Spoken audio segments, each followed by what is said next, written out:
Since maraming ang malunggay sa tapat ng bahay ng amo ko, ay ma-discarding OFW tayo kaya naisipan kong gumawa ng healthy na pagkain. Dito kami Gawa tayo ng malunggay cheese nagulay kami. pandesal. Kitang-kita naman sa malunggay na fresh na fresh.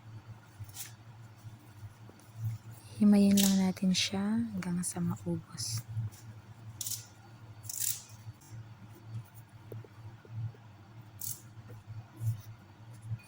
Tapos, hugasan muna natin siyang maigi.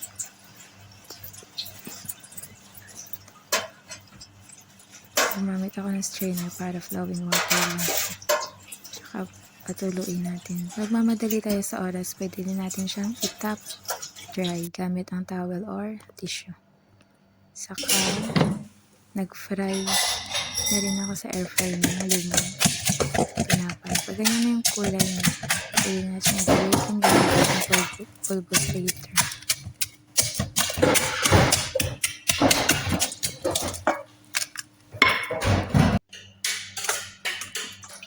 Tsaka, lagay ko ng half cup lukewarm water or malinamgam. Nawin natin ang ating active yeast. Nawin natin yung yeast.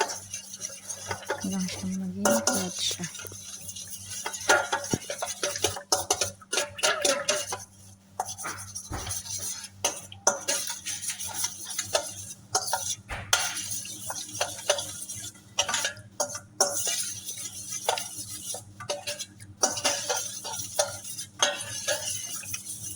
In-repair ko na pala yung lahat ng ingredients ko ahead para mabilis na lang. Saka natin nalagay yung 1 cup milk. Fresh milk yung gamit ko kasi maraming fresh milk. Tsaka yung sugar. Half cup ng sugar. Tsaka 1.5 teaspoon ng salt. Tsaka 2 ounce ng softened butter.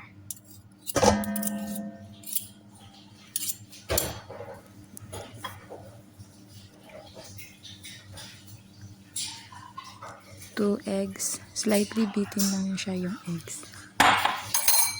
Huwag siyang sobrahan ng pag-beat.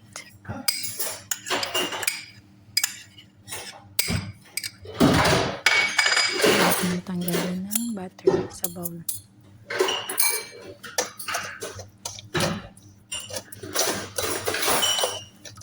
Mix lang natin yung bowl.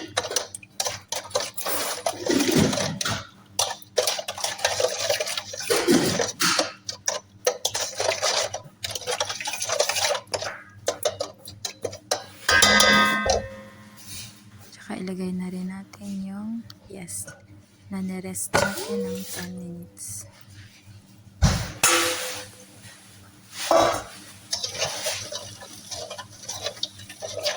Mix natin ulit.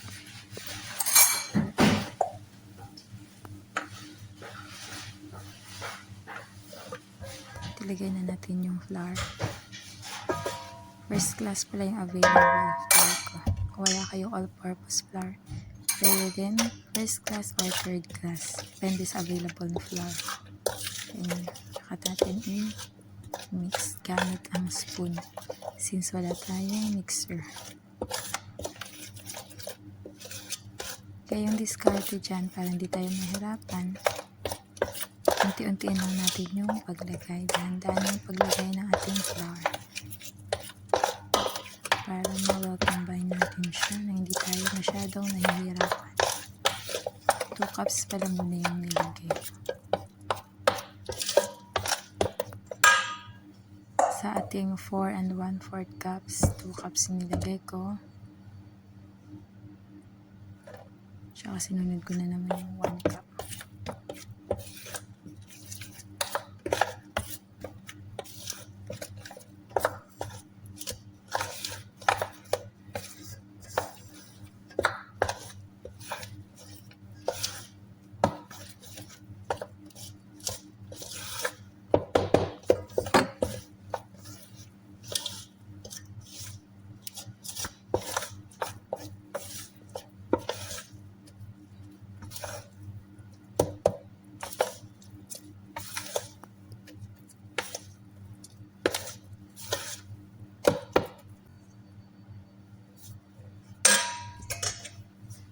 Ubusin na natin yung 1 cup. Nagtira lang ako ng 1/4 cup para mamaya spread natin sa area na ating pagmamasahan ng ating dough. Pwede na siya natin kamayin. Ganyan siya, guys. Kamayin na natin, guys. Kasi matigas Patagdagan ng patagdag ng flour, patigas ng consistency niya. Continuous lang. Pahirap ng pahirap siyang masahin kasi nagiging sticky na siya. Kaya ginamitan ko na siya ng mahiwagang kamay.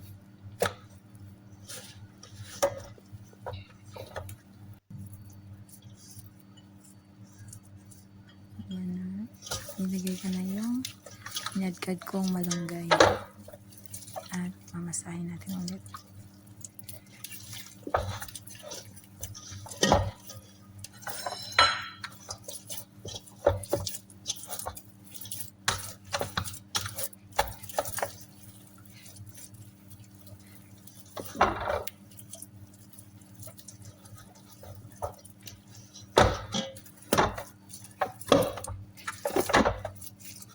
Mas prefer ko siyang ilagay yung malunggay.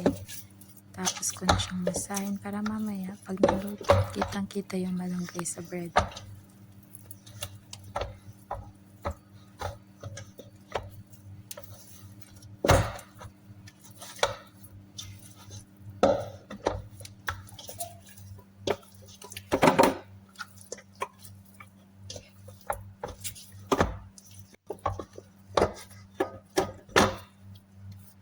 Yan, at bibilogin na natin. Ilagyan natin ng konting oil na bawang.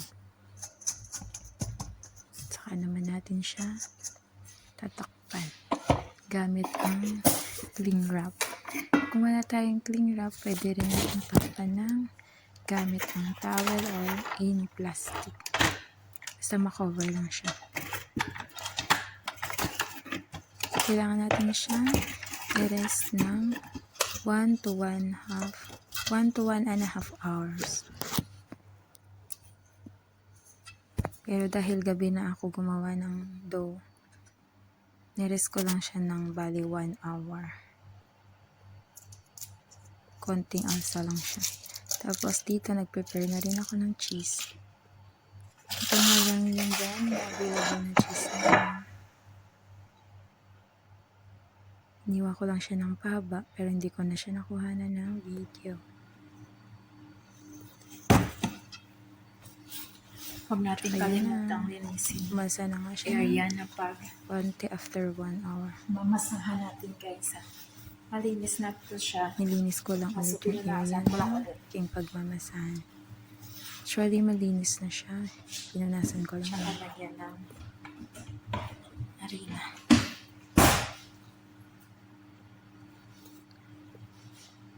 Tsaka yung 1/4 cup kanina na natira na flour, yan na. Spread ko na siya para dyan na natin mamasahin ang ating dough. Ito na siya, oh. Lumobo na siya. Kaya, pwede na natin siya.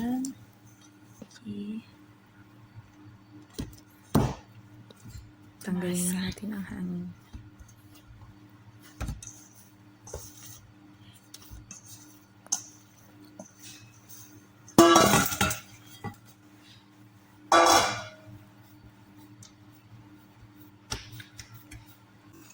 Tsaka natin siya i-flatten gamit ang rolling pin. Yan, pula muna natin siya ng konting flour. Kaunti lang para hindi mag-ikit ang rolling pin natin.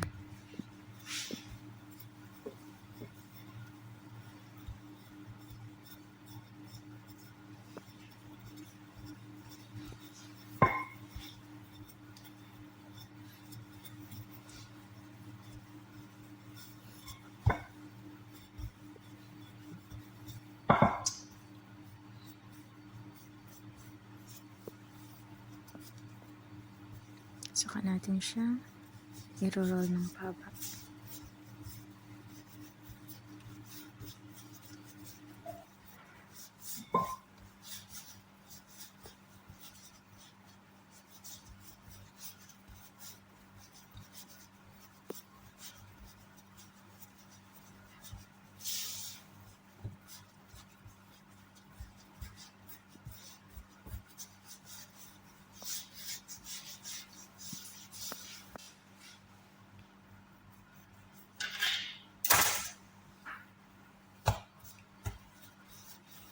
Kinat ko lang siya ng kalahati.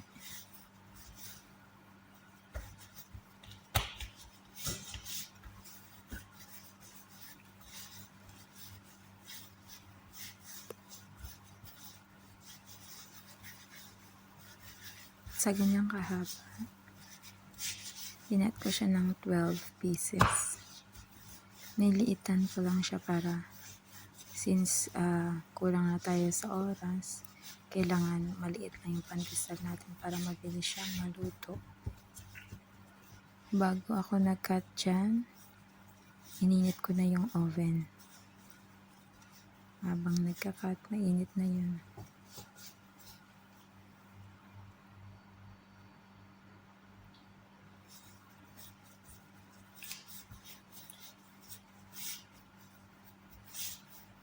May tansya-tansya ka pang nalalaman.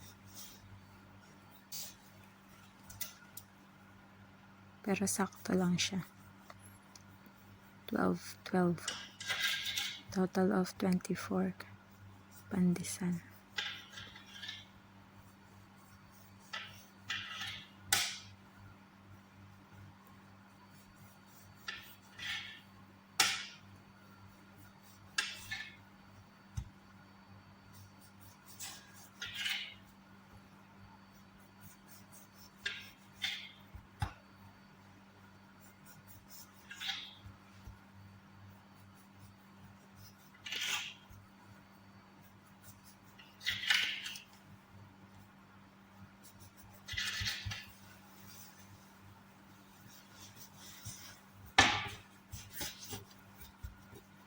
Ganun din sa kabila.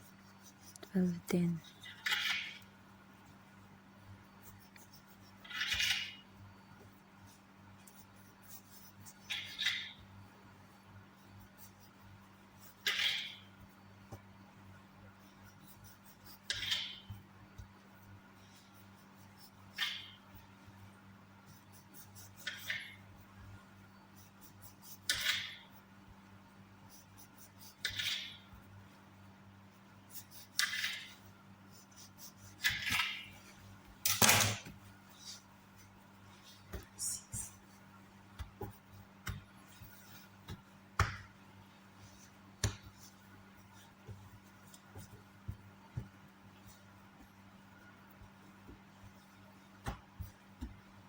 Six cuts magkabilaan, equivalent to 24 pieces.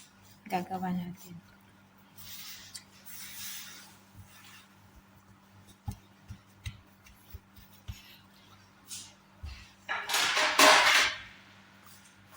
Yan, i-flatten na natin siya para lagyan ng cheese.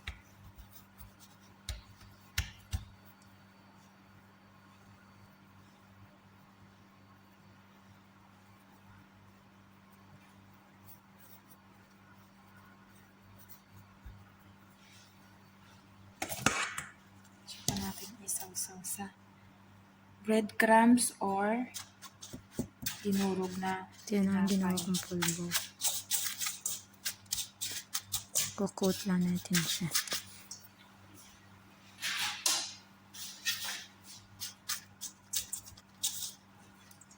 Tapos ilagay natin siya sa isang tray.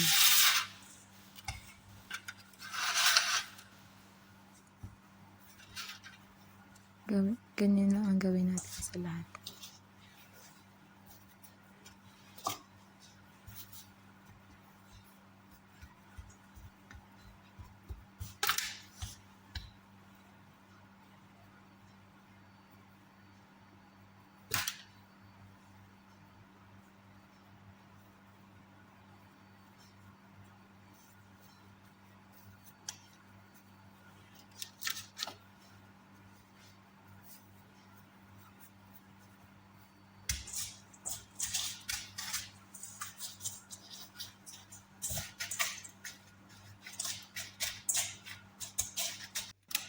Ito na siya guys, oh. Yan lang. Takpan natin. Parchment paper, tsaka rest na natin siya ng mga 30 Takpan muna minutes. natin siya ng parchment paper at i-rest ng 30 minutes para umasa ng konti. Yan na, ready na siyang i-oven. Finished na po. Kaya kung nagustuhan niyo po ang aking video, please like and subscribe. Maraming salamat po.